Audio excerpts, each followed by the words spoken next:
بسم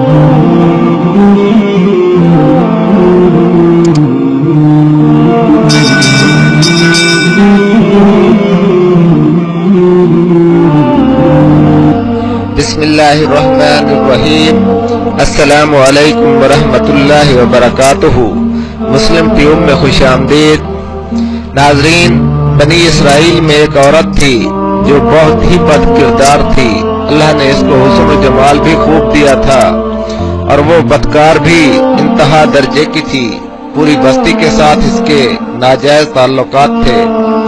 وہ اتنی مالدار ہو گئی کہ اس نے اپنے لیے ایک بہت بڑا محل بنوایا اور ایک تخت بھی بنوایا، جس پر وہ روزانہ بن سنور کر ملکہ کی طرح بیٹھتی تھی، اور اس کے ساتھ غلط تعلق رکھنے والے پورے شہر کے امراء آتے تھے۔ اس عورت کی زندگی ایسی ہی گزر رہی تھی کہ ایک مرتبہ کیا ہوا کہ وہ اپنے گھر کا دروازہ کھول کر تخت پر بیٹھی تھی کہ قریب کسی اور بستی کا ایک نوجوان جو کہ بہت ہی نیک اور عبادت گزار تھا، وہ ادھر سے گزرا، اور گزرتے ہوئے جو اچانک اس کی نظر اٹھی تو اس عورت پر جا پڑی، اور اس عورت کی ایسی تصویر اس کے دل میں چھپی کہ وہ آگے تو چلا گیا مگر اس کا دھیان ادھر ہی بھٹک گیا۔ وہ پھر جہاں بھی بیٹھتا، مراقبہ میں یا پھر ذکر میں، تسبیحات میں، تلاوت میں، جب بھی بیٹھتا تو اس کا دل ہی نہیں لگتا تھا۔ اس نوجوان نے روزے بھی رکھے لیکن اس لڑکی کا خیال دل سے نہ نکال سکا۔ اس نے اپنے آپ کو بہت تکلیف پہنچائی، کئی دن اپنے آپ کو بھوکا پیاسا بھی رکھا، مگر اس کے دل سے اس عورت کا خیال نہ نکل سکا۔ حتیٰ کہ ایک دن اس نے سوچا کہ جب اس خیال سے میری جان ہی نہیں چھوٹتی تو کیوں نہ میں اس کے پاس چلا جاؤں۔ چنانچہ اس نوجوان کے پاس جو تھوڑا بہت سامان تھا اس نے اس کو بیچا، اور اس نے اتنے پیسے تیار کیے جتنے سے وہ بدکار عورت اپنے پاس آنے کی اجازت دیتی تھی۔ وہ اس عورت کے پاس آیا اور اس کو پیسے دے کر اس کے ساتھ تخت پر بیٹھ گیا، بات چیت کرنے لگا۔ اچانک بات چیت کرنے کے دوران اس کے دل میں یہ خیال آیا کہ میں نے نیکوکاری کے اتنے سال گزارے ہیں، آج میرے اللہ مجھے اس غیر محرم عورت کے ساتھ بیٹھے ہوئے بھی دیکھ رہے ہیں۔ بس یہ خیال دل میں آیا تو اللہ کا درد دل پر غالب آ گیا، اور نوجوان نے کانپنا شروع کر دیا۔ عورت نے اس سے پوچھا کہ تم کانپ کیوں رہے ہو، تو تمہارا چہرہ کیوں پیلا ہو گیا ہے؟ تو اس نوجوان نے کہا بس میری طبیعت ٹھیک نہیں ہے۔ تو اس عورت نے کہا پھر تم جس مقصد کے لیے آئے ہو وہ مقصد پورا کرو اور جاؤ یہاں سے۔ اس نوجوان نے کہا نہیں۔ وہ لڑکی، وہ عورت بہت حیران ہوئی کہ آج تک میں نے اپنی زندگی میں کوئی ایسا مرد نہیں دیکھا جو میرے قریب اس طرح تخت پر آ کر بیٹھے اور پھر برائی کیے بغیر ہی چلا جائے۔ تم کیسے نوجوان ہو؟ مگر اس نوجوان نے کہا یہ جو میں پیسے آپ کے لیے لایا تھا یہ تم رکھ لو اور مجھے جانے دو۔ اس عورت نے کہا تم کون ہو اور کیا ہو؟ اس نوجوان نے بتایا کہ میرا نام فلاں ہے اور فلاں بستی کا رہنے والا ہوں، اور میرے دل میں یہ خیال آ رہا ہے کہ میں نے اتنی عمر مصلے پر بیٹھ کر گزار دی ہے، آج میرے اللہ مجھے تیرے ساتھ بیٹھے ہوئے بھی دیکھ رہے ہیں۔ بس اس کے بعد اس نوجوان کی آنکھوں میں آنسو آ گئے اور وہ وہاں سے چل پڑا۔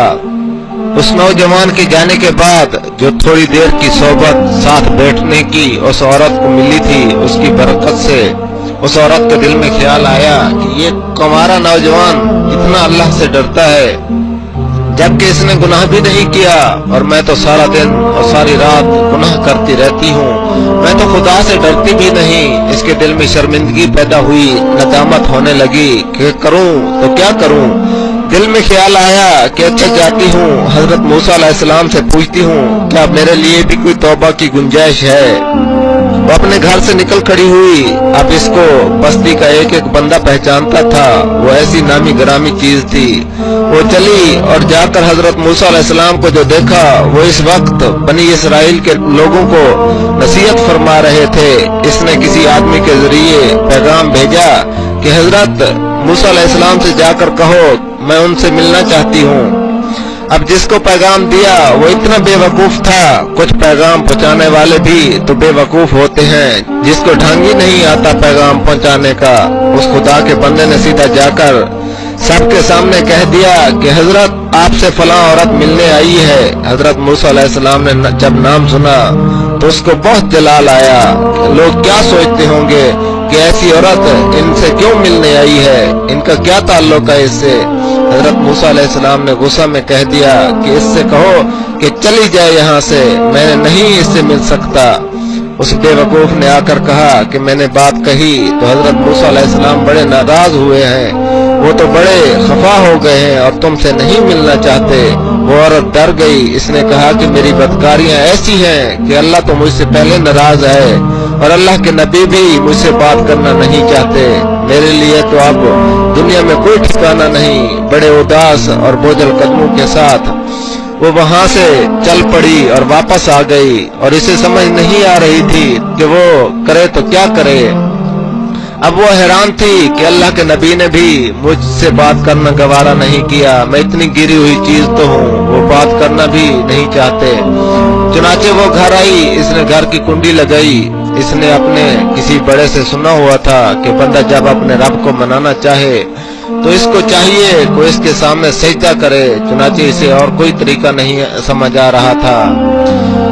گھر کی کنڈی لگا کر ایک جگہ اس نے مصلی بچھایا اور اللہ کے سامنے سجدہ کیا، دل سے یہ کہہ رہی ہوگی میں تیرے سامنے جھک رہی ہوں، اے خدا میرا کوئی نہیں تیرے سوا۔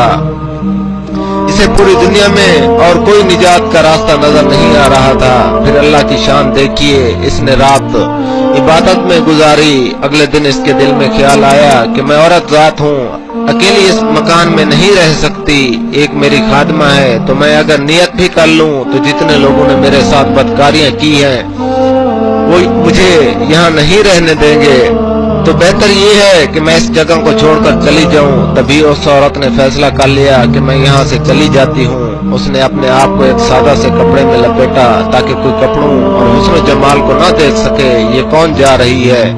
پھر اس نے سوچا عورت ذات ہوں کہاں جاؤں گی۔ دل میں خیال آیا کہ وہ جو نیک نوجوان آیا تھا جس کے دل میں اللہ پاک کا اتنا خوف تھا کہ وہ اللہ کے ڈر سے کانپ رہا تھا، کیوں نہ میں اس نیک بندے کے پاس چلی جاؤں، اس کی خادمہ بن کر رہ جاؤں، ممکن ہے کہ وہ مجھے نکاح میں ہی قبول کر لے۔ اور اس بستی کی طرف چل پڑی۔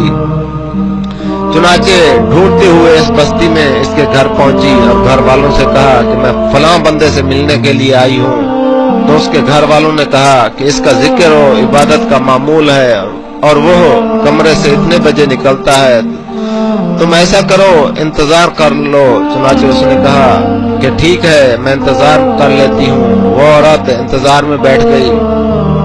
جب انتظار کرنے بیٹھی ہوئی تھی تو اچانک اس نوجوان نے دروازہ کھولا۔ اس کی نظر اس عورت پر پڑی، یہ سامنے بیٹھی ہوئی تھی۔ جب نوجوان نے عورت کا چہرہ دیکھا اس نوجوان کو اپنا وہ وقت یاد آ گیا کہ وہ کون سا وقت تھا، میں اپنے مصلی کو چھوڑ کر بالآخر اس کے تخت پر جا بیٹھا تھا۔ تو اس نوجوان کے دل پر خوف طاری ہو گیا کہ کہیں یہ میرا ایمان خراب کرنے تو یہاں نہیں آ گئی، میں نے تو اتنی مشکل سے اس کا تصور ذہن سے نکالا تھا۔ تو نوجوان پر اتنا خوف طاری ہوا کہ وہ وہیں پر گر پڑا اور اس کی جان ہی چلی گئی۔ اب اس کی وفات پر گھر والے بھی رنجیدہ اور اس عورت کو بھی بہت غم تھا۔ خیر 3 دن کے بعد اس عورت نے اس کے گھر والوں کو بتایا کہ میں تو اس نیت سے آئی تھی، تو انہوں نے کہا کہ اب وہ تو اس دنیا سے چلا گیا ہے، اس کا ایک بھائی ہے، اگر وہ تمہارے ساتھ نکاح کر لے تو کیا تم اس سے نکاح کر لو گی؟ اس عورت نے کہا ٹھیک ہے۔ جب اس کے بھائی سے پتہ کیا تو اس نے کہا ٹھیک ہے، اگر پہلے یہ ایسی عورت رہی ہے اور اب توبہ کی نیت کر چکی ہے تو میں اس کو اپنے نکاح میں قبول کر لوں گا۔ چنانچہ اس عورت کا اس کے بھائی کے ساتھ نکاح ہو گیا اور اس عورت کو اللہ پاک نے 7 بیٹے عطا فرمائے اور وہ 7 بیٹے بنی اسرائیل کے اولیاء میں سے گزرے ہیں۔ ایسی بدکار عورت بھی اگر توبہ کرتی ہے تو اللہ تعالیٰ اسے 7 ولیوں کی ماں بنا دیتے ہیں۔ وہ رب کتنا غفور الرحیم ہے۔